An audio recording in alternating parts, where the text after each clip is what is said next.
എല്ലാവർക്കും സലു കിച്ചണിലേക്ക് സ്വാഗതം. അപ്പോൾ എൻ്റെ പ്രഭാതം എന്ന് പറയുന്നത് മിക്കവാറും ഒരേപോലെയൊക്കെ തന്നെയാണ് കടന്നു പോകുന്നത്. പക്ഷെ അവിടെയും കുറച്ച് വ്യത്യാസമുണ്ട് കേട്ടെ.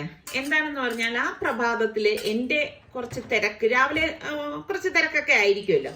അത് കഴിഞ്ഞ് ഞാൻ ചായ ഇടും. ചായ ഇട്ട് കഴിഞ്ഞിട്ട് ചായ കുടിക്കുന്ന ഒരു ടൈമുണ്ട് കേട്ടോ. ആ ചായ കുടിച്ചുകൊണ്ടിരിക്കുന്ന ടൈമിലാണ് ഞാൻ ചിന്തിക്കുന്നത്. അതായത് ചിന്തിക്കുക എന്ന് പറയുമ്പോൾ തലേ ദിവസത്തെ കാര്യങ്ങളെ കുറിച്ചായിരിക്കും എന്നിലേക്കുള്ള ചിന്തകൾ കടന്നു വരുന്നത്. അന്ന് എന്തൊക്കെ സംഭവിച്ചു, എന്തൊക്കെയാണ് നടന്നത് എന്നൊക്കെ ഞാനൊരു അവലോകനം നടത്തുന്നതൊക്കെ ഈ ഒരു ടൈമിലാണ് കേട്ടോ. അങ്ങനെ വന്നപ്പം എനിക്ക് തോന്നിയൊരു കാര്യമാണ് സ്നേഹവും ബന്ധവും തമ്മിൽ എന്താണ് ബന്ധം എന്നുള്ളത്. അപ്പൊ ഞാൻ സ്വയം തന്നെ എനിക്കൊരു തീരുമാനത്തിൽ എത്താൻ കഴിഞ്ഞു. കാരണം നമ്മളുടെ ഇഷ്ടങ്ങളെ ആരിലും അടിച്ചേൽപ്പിച്ച് അവരെ നമ്മളുടെ സന്തോഷങ്ങൾക്കുള്ള കളിപ്പാട്ടങ്ങളാക്കാതെ അവർക്കും സ്വന്തമായ ആഗ്രഹങ്ങൾ ഉണ്ടെന്ന് തിരിച്ചറിഞ്ഞ് അവർക്കൊപ്പം നിന്ന് അവരുടെ സന്തോഷങ്ങളിൽ പങ്കാളിയാകുമ്പോഴാണ് ബന്ധങ്ങൾ ദൃഢമാകുന്നത്. ശരിയല്ലേ? നിങ്ങൾക്ക് തോന്നുന്നുണ്ടാവും ഈ ഇത്താക്ക് എന്തു പറ്റിയെന്നല്ലേ? എനിക്കൊന്നും പറ്റിയിട്ടൊന്നുമില്ല. എന്നിൽ ഉണ്ടായ ഒരു ചിന്ത ഞാൻ നിങ്ങളിലേക്ക് ഷെയർ ചെയ്തെന്നേ ഉള്ളൂ. ശരിയല്ലേ? സ്നേഹം എന്ന് പറഞ്ഞാൽ അത് പിടിച്ചു വാങ്ങാനുള്ളതല്ല. ഇനി അഥവാ പിടിച്ചു വാങ്ങി കിട്ടിയാൽ പോലും അത് ശാശ്വതമായി നിൽക്കുന്ന ഒന്നുമല്ല. അപ്പൊ ഇപ്പൊ നമ്മളിതാ ഒരാളിനെ വിളിക്കാനായിട്ട് പോവാണ് കേട്ടോ.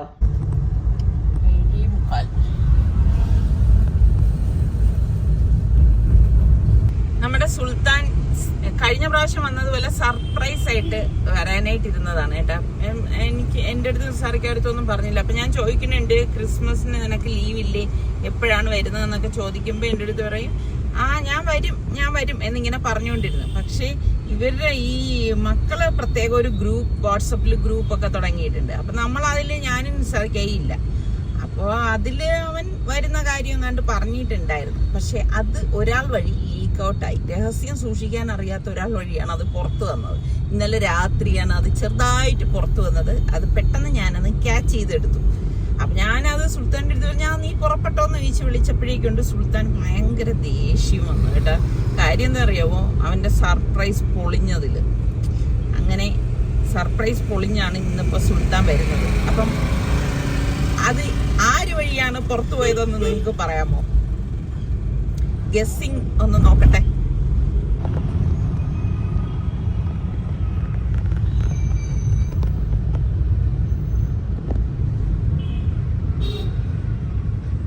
എത്താറായില്ലെന്ന് തോന്നല്ലേ?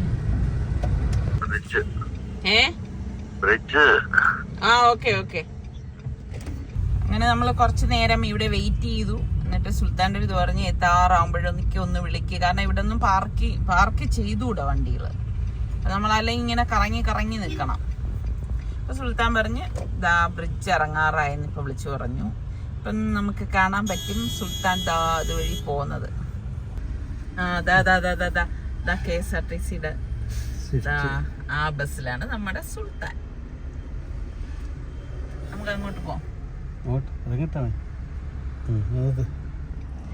കോട്ടൊക്കെ ഇട്ട് ഇതെന്തേ കർണാടക സ്റ്റൈലിലൊക്കെ വരുന്നു.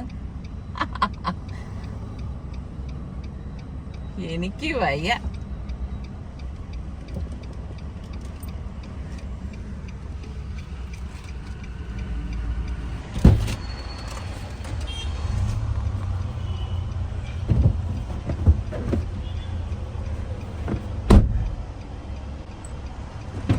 ഇവിടെ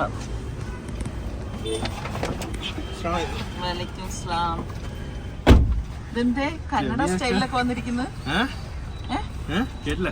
കന്നഡ സ്റ്റൈലിലൊക്കെ വന്നിരിക്കുന്നു.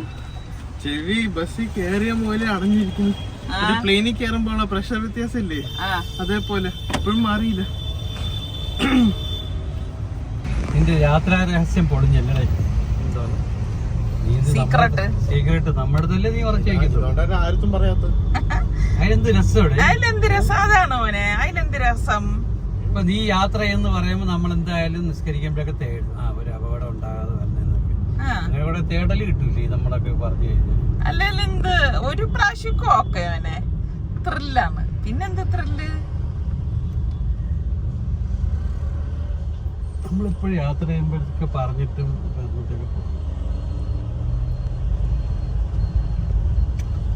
പണ്ട് പണ്ടത്തെ പരിപാടികളാണ്.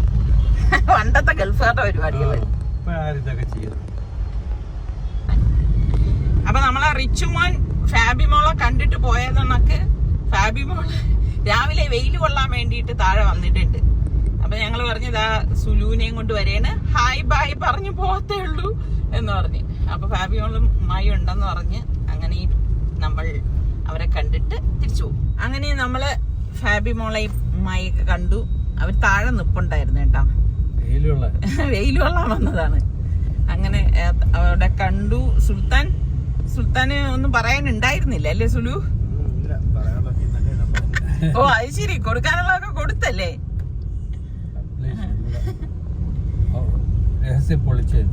അപ്പൊ ആരാണ് ആ രഹസ്യം സൂക്ഷിക്കാൻ ആരാണെന്ന് നിങ്ങൾക്ക് മനസ്സിലായല്ലോ അല്ലേ? ഇതാണ് മാനവീയൻ റോഡ് കേട്ടോ. വൈകുന്നേരങ്ങളിൽ കായിക അഭ്യാസമൊക്കെ നടക്കുന്ന സ്ഥലം. ബാംഗ്ലൂരൊക്കെ പോലെ. വൈകുന്നേരം ആണ് എന്റെ റബ്ബെ, ഇവിടെ എന്തോ ഒരു തിരക്കാണെന്നറിയാവോ? അന്നേരം നമ്മള് വണ്ടികളൊന്നും വിടൂലല്ലോ അവര്. അല്ല, നമ്മളൊരു പ്രാവശ്യം വന്നിട്ട് അതില് അങ്ങ് പോയി. അതറിയത്തില്ല. അപ്പൊ ഞങ്ങള് സുലുവിനെ വിളിക്കാനായിട്ട് പോകുന്നതിന് മുൻപ് ഞാന് അവന് വേണ്ടിയിട്ട് പാസ്ത ഉണ്ടാക്കാൻ വേണ്ടി വെള്ളമൊക്കെ തിളപ്പിച്ചോണ്ടിരിക്കുകയായിരുന്നു കേട്ടോ. അപ്പോഴാണ് നിസാറൊക്കെ പറഞ്ഞത് നീയും കൂടി വാന്ന് പറഞ്ഞു. അപ്പൊ ഞാൻ ഗ്യാസൊക്കെ ഓഫ് ചെയ്ത് അങ്ങനെ ഞാനും കൂടി ഇറങ്ങിയതാണേ. അപ്പൊ സുലുവിനെ വിളിച്ചോണ്ട് വരുമ്പോഴേക്ക് സുലു പറഞ്ഞു ഇന്നലെ ഉച്ചയ്ക്ക് എങ്ങാണ്ട് അവൻ ഭക്ഷണം കഴിച്ചതാണ്, അവൻ യാത്രകളിൽ ഭക്ഷണം കഴിക്കത്തില്ല, അവന് നല്ല വിശപ്പുണ്ടെന്ന് പറഞ്ഞു. അപ്പൊ പിന്നെ നിസാറൊക്കെ പറഞ്ഞു ഇനിയിപ്പോ വീട്ടിൽ പോയിട്ട് ഉണ്ടാക്കി കൊടുക്കുമ്പോ താമസിക്കത്തില്ല, എന്നാ നമുക്ക് പുറത്തുനിന്ന് അവന് ഭക്ഷണം വാങ്ങിച്ചു കൊടുക്കാന്ന് കരുതി അങ്ങനെ ഞങ്ങളിതാ ഇന്നിപ്പോ വെളിയിൽ നിന്നാണ് കഴിച്ചത് കേട്ടോ.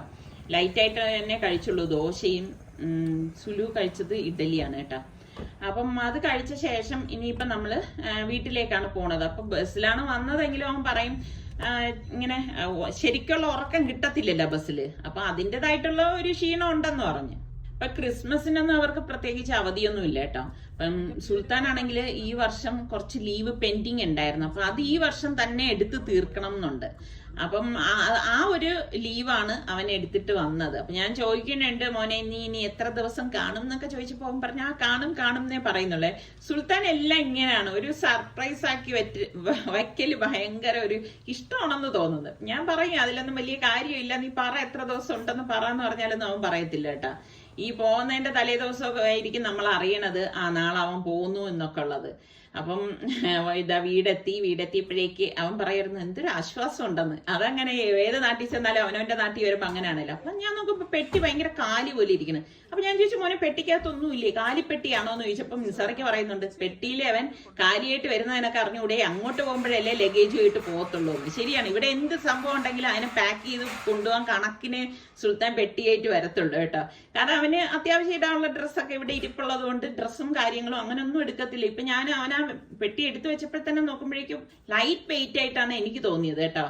അപ്പൊ കയറുമ്പോഴേ അവൻ പറയുന്നുണ്ട് ഇനിയിപ്പോ എനിക്കൊന്ന് പുറവും കഴുകിയിട്ട് കയറി കിടക്കണം, ഉമ്മ എന്നെ എപ്പോഴൊന്നും വിളിക്കരുത് എന്ന് പറഞ്ഞിട്ടാണ് അവൻ പോയത്. അപ്പൊ ഞാന് അവനുള്ള ലഞ്ച് തയ്യാറാക്കാനായിട്ട് പോവാണ്. അപ്പൊ ഇതിനിടയിൽ എനിക്ക് കുറെ പണികളൊക്കെ ഉണ്ടായിരുന്നു. കുറച്ച് ലേറ്റ് ആയിട്ടാണ് ഞാൻ ലഞ്ചിന് കിച്ചണിലേക്ക് വന്നത് കേട്ടോ.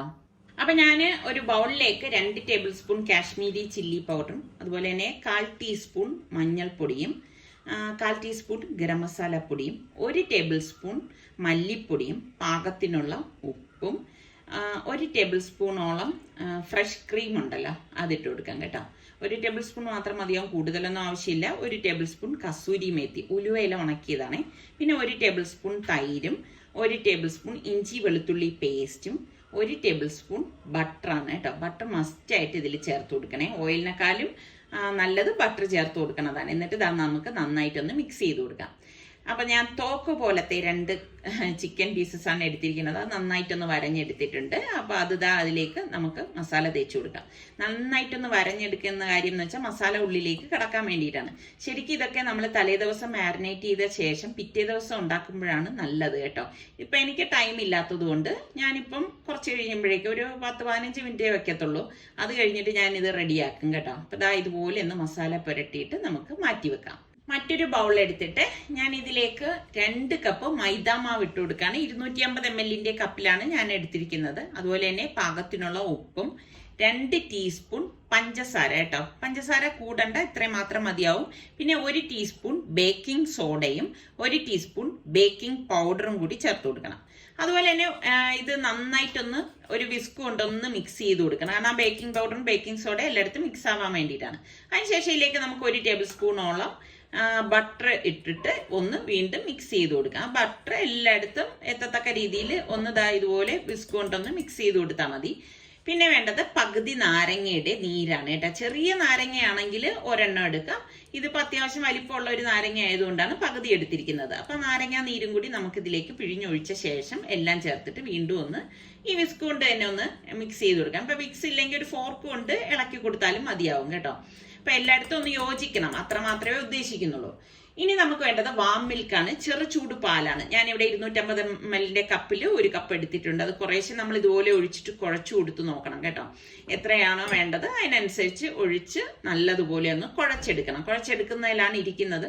അതുപോലെ തന്നെ ചൂട് കൂടി പോരുതേ, പാലിന് ചെറു ചൂടോടുകൂടി തന്നെ നമ്മളിത് ഒഴിച്ച് കുഴച്ചെടുത്താൽ മതി. അപ്പം ഒഴിക്കുമ്പോൾ പാലിന്റെ അളവ് കൂടി പോണെങ്കിൽ കുറച്ച് പൊടിയും കൂടി ഇതിലേക്ക് ഇട്ട് കൊടുത്താൽ മതി. എന്നിട്ട് കുഴച്ച് ഇത് 1/2 മണിക്കൂർ മാറ്റി വെക്കാം. അപ്പൊ നമുക്ക് ഹെൽത്തി ആയിട്ടുള്ള ഒരു സാലഡ് ഉണ്ടാക്കാൻ വേണ്ടി കുക്കുംബർ കട്ട് ചെയ്ത് ഞാനൊരു ബൗളിലേക്ക് ഇട്ട് കൊടുക്കാം. അതുപോലെ തന്നെ ക്യാരറ്റ് കട്ട് ചെയ്ത് എടുത്തിട്ടുണ്ട്. പിന്നെ ക്യാപ്സിക്കം റെഡും ഗ്രീനും കട്ട് ചെയ്തതും, പൈനാപ്പിൾ ഉണ്ടല്ലോ അതും ഇതുപോലെ കട്ട് ചെയ്തെടുത്തത് നമുക്ക് ഇതിലേക്ക് ഇട്ട ശേഷം ഞാനിവിടെ 1/4 കപ്പ് ഒലിവ്സ് ഉണ്ടല്ലോ അതും ഇട്ടിട്ട് പാകത്തിനുള്ള ഉപ്പിട്ട് കൊടുക്കാം. സാലഡിനെ ഒരുപാട് വിധത്തിൽ നമുക്ക് ഉണ്ടാക്കിയെടുക്കാൻ പറ്റും. ഇതിലേക്ക് നമുക്ക് 1 ടേബിൾ സ്പൂൺ ചില്ലി ഫ്ലേക്സും പിന്നെ ഏകദേശം 1 ടേബിൾ സ്പൂണോളം ഒലിവ് ഓയിൽ ഉണ്ടല്ലോ, ഒലിവ് ഓയിൽ തന്നെ ഒഴിച്ചു കൊടുക്കാൻ ശ്രദ്ധിക്കണേ, എങ്കിലാണ് നല്ല ടേസ്റ്റ് ഉണ്ടാവുന്നത്. എന്നിട്ട് നമുക്ക് ഇതിൽ നന്നായിട്ട് ഇതെല്ലാം ചേർത്തൊന്ന് മിക്സ് ചെയ്ത് കൊടുക്കാം. അപ്പോൾ ഈ വെജിറ്റബിളും പൈനാപ്പിളും ഒലിവും എല്ലാം കൂടി ചേർന്നിട്ട് അടിപൊളി ടേസ്റ്റാണ് വരുന്നത് കേട്ടോ. ഇത് ശരിക്കും നല്ല തണുപ്പിച്ച് കഴിക്കണം ഈ ഒരു സാലഡ്. അപ്പം കുട്ടികൾക്കൊക്കെ ഉണ്ടാക്കി കൊടുത്തു നോക്കൂ. വളരെ ഹെൽത്തി ആയിട്ടുള്ള നല്ല ഒരു സാലഡാണ് കേട്ടോ. ഒരുപാട് സാലഡിന്റെ റെസിപ്പിയൊക്കെ ഞാൻ ഇതിനു മുൻപ് പോസ്റ്റ് ചെയ്തിട്ടുള്ളതാണ്. ഒരുപാട് വെറൈറ്റി ആയിട്ടുള്ള സാലഡിന്റെ റെസിപ്പിയൊക്കെ ഞാൻ ഇതിനു മുൻപ് പോസ്റ്റ് ചെയ്തിട്ടുള്ളതാണ്. അപ്പോൾ ഞാൻ നമ്മളുടെ എയർ ഫ്രയർ എടുത്തിട്ടുണ്ട്. എയർ ഫ്രയറിലേക്ക് ഈ ചിക്കന്റെ 2 പീസും ഇതുപോലെ ഒന്ന് വെച്ചു കൊടുക്കാണ് കേട്ടോ. അപ്പം ഇത് നമുക്ക് ഒന്ന് എയർ ഫ്രയറിൽ തന്നെ ഫ്രൈ ആക്കി എടുക്കാം. 180 ഡിഗ്രി സെൽഷ്യസിൽ ഒരു 31 മിനിറ്റ് ആണ് വെച്ചിരിക്കുന്നത്. അപ്പൊ ഇതിപ്പം പകുതി ആവുമ്പോഴേക്ക് ഞാൻ അത് തുറന്നിട്ടൊന്ന് മറച്ചു വെച്ചു കൊടുക്കും കേട്ടോ. അപ്പൊ ഇതിനിടയിൽ നമ്മളുടെ മാവ് ഞാൻ വീണ്ടും ഒന്ന് കുഴച്ചെടുക്കുകയാണ്. നല്ല സോഫ്റ്റ് ആയിട്ട് വന്നിട്ടുണ്ട് കണ്ടോ. കറക്റ്റ് പരുവാണ്. ഇതാണ് അതിന്റെ പരുവം എന്ന് പറയുന്നത്. അപ്പൊ ഇനിയിപ്പം ഉണ്ടാക്കിയെടുക്കാൻ എളുപ്പമാണ് കേട്ടോ. അപ്പം കുറച്ച് പൊടിയൊന്ന് വിതറിയ ശേഷം നമുക്കിതൊന്ന് പരത്തി കൊടുക്കാം. പിന്നെ ഗോതമ്പ് പൊടിയിലും ഞാൻ ഇതൊക്കെ ഉണ്ടാക്കുന്നത് പല പ്രാവശ്യം കാണിച്ചിട്ടുള്ളതാണ്. ഇതിലാവുമ്പോൾ നമുക്ക് ഈസ്റ്റോ തൈരോ ഒന്നും ഇല്ലാതെ നമ്മൾ ഉണ്ടാക്കിയെടുക്കുന്ന അടിപൊളി ബട്ടർ നാനാണ് കേട്ടോ. അപ്പൊ ഞാൻ ഇവിടെ പരത്തിയെടുത്തത് നമുക്ക് ചൂടായ കല്ലിലേക്ക് ഇട്ട് കൊടുക്കാം. അപ്പൊ ഇവിടെ നമ്മുടെ പാൻ ചൂടായിട്ടുണ്ട്. ആ പാനിലേക്ക് ഇത് വെച്ച ശേഷം കുമിളകൾ ഇതുപോലെ വരും കേട്ടോ. വരുന്ന ആ ഒരു ടൈമിൽ നമുക്ക് ഒന്ന് മറിച്ചിട്ട് കൊടുക്കാം. ഇതുപോലെ മറിച്ചിട്ട് കൊടുക്കണം. മറിച്ചിട്ട് കൊടുക്കുമ്പോൾ തന്നെ നമുക്ക് കാണാൻ പറ്റുമോ അത് അടിവശം പൊങ്ങി വരുന്നത്. അപ്പൊ നമുക്ക് കുറച്ച് ബട്ടർ ഇതുപോലെ ഒന്ന് ബ്രഷ് ചെയ്ത് കൊടുക്കണം കേട്ടോ. ഈ സൈഡിലേക്ക് ബട്ടർ നല്ലതുപോലെ ഒന്ന് ബ്രഷ് ചെയ്ത് കൊടുക്കാം. കാരണം ഇത് ബട്ടർ നാനല്ലേ. വീണ്ടും ഒന്ന് മറിച്ചിട്ട് കൊടുക്കാം. വീണ്ടും ഞാൻ മറു സൈഡിൽ ഇതുപോലെ ബട്ടർ ഒന്ന് ബ്രഷ് ചെയ്ത് കൊടുക്കാണ്. കുട്ടികൾക്കൊക്കെ എന്തായാലും ഉറപ്പായിട്ട് ഇത് ഇഷ്ടപ്പെടുന്ന ഒരു നാൻ തന്നെ ആയിരിക്കും കേട്ടോ. പിന്നെ ഇതിന് മീതെ കുറച്ച് മല്ലിയില ചെറുതായിട്ട് അരിഞ്ഞത് ഞാനൊന്ന് ഇട്ട് കൊടുക്കാണ്. അതുപോലെ തന്നെ ചില്ലി ഫ്ലേക്സും. അത് നല്ലൊരു ഭംഗിയാണ്, കാണുമ്പോൾ നല്ല രസമായിരിക്കും കേട്ടോ. ഗസ്റ്റ് ഒക്കെ വരുമ്പോൾ ഉണ്ടാക്കി കൊടുക്കാൻ പറ്റിയ ഒരു അടിപൊളി ബട്ടർ നാനാണ്.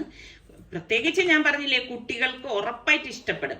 അപ്പൊ ബട്ടർ നാൻ റെഡി ആയപ്പോ തന്നെ ഞാൻ നമ്മളുടെ ചിക്കൻ പകുതി ആയപ്പോഴേക്ക് ഞാൻ അത് തുറന്നിട്ട് ഒന്ന് മറച്ചു വെച്ചു കൊടുക്കണം. എങ്കിൽ മാത്രമേ 2 സൈഡും നമുക്ക് ഒരേപോലെ റെഡിയായി കിട്ടത്തുള്ളൂ കേട്ടോ. ഇപ്പൊ തന്നെ ഓൾമോസ്റ്റ് ഇത് വെന്ത് വന്നിട്ടുണ്ട്. അപ്പൊ ഇനിയിപ്പോ വീണ്ടും ഒരു 10-12 മിനിറ്റും കൂടെ ആവുമ്പോഴേക്ക് കറക്റ്റ് ആവും.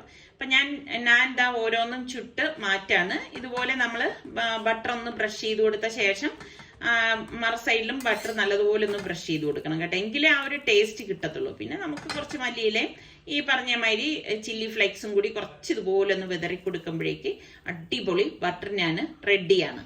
ശരിക്കും റെസ്റ്റോറൻറ്റിൽ നിന്നൊക്കെ വാങ്ങുന്നതിനേക്കാൾ ഏറെ ടേസ്റ്റ് ആണ് നമ്മൾ വീട്ടിലുണ്ടാക്കുമ്പോൾ കേട്ടോ. അതായത് നമ്മളുടെ ഹെയർ ഫ്രയർ ചിക്കനും റെഡി ആയിട്ടുണ്ട്. അപ്പോൾ ഒട്ടും നമ്മൾ ഫ്രൈ ചെയ്യാനായിട്ട് ഓയിലോ ഒന്നും ഉപയോഗിച്ചിട്ടില്ല.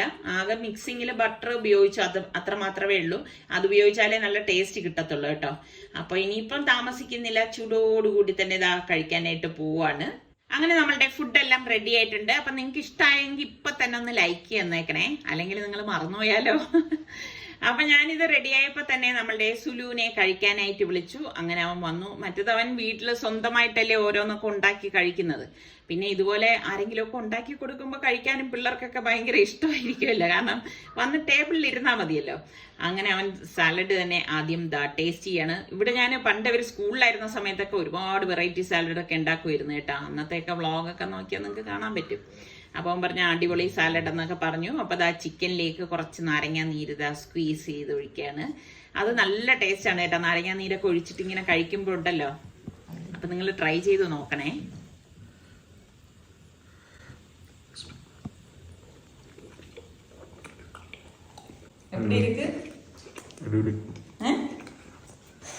ചൂടാ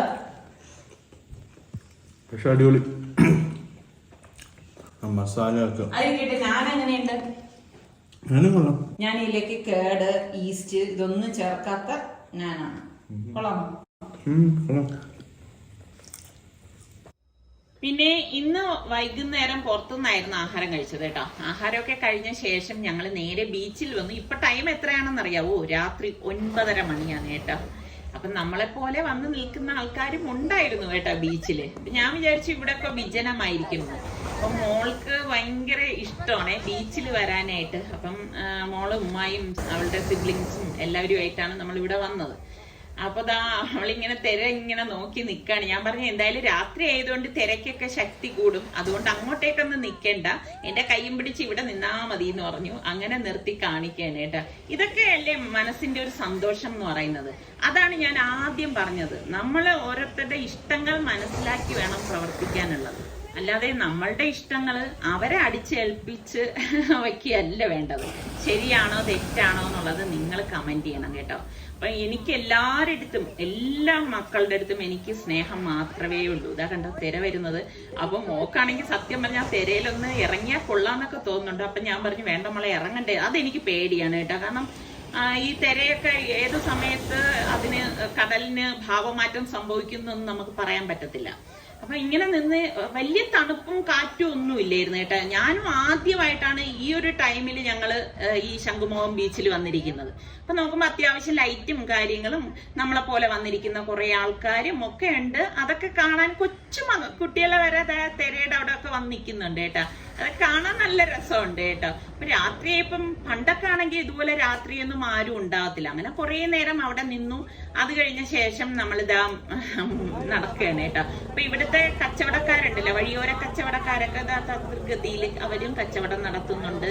അപ്പം പണ്ടത്തെ കണക്കൊന്നും അല്ല. പിന്നെ കുട്ടികളെ ആകർഷിക്കാനുള്ള കാര്യങ്ങളും ഒരുപാട് ഇവിടെ ഉണ്ട്. കണ്ടില്ലേ ബബിൾസ് ഒക്കെ ഇങ്ങനെ വരുന്നത്, അതിനെ തട്ടിത്തെറിപ്പിക്കുന്ന കുട്ടികള്. നല്ല രസമുണ്ട് കേട്ടാ.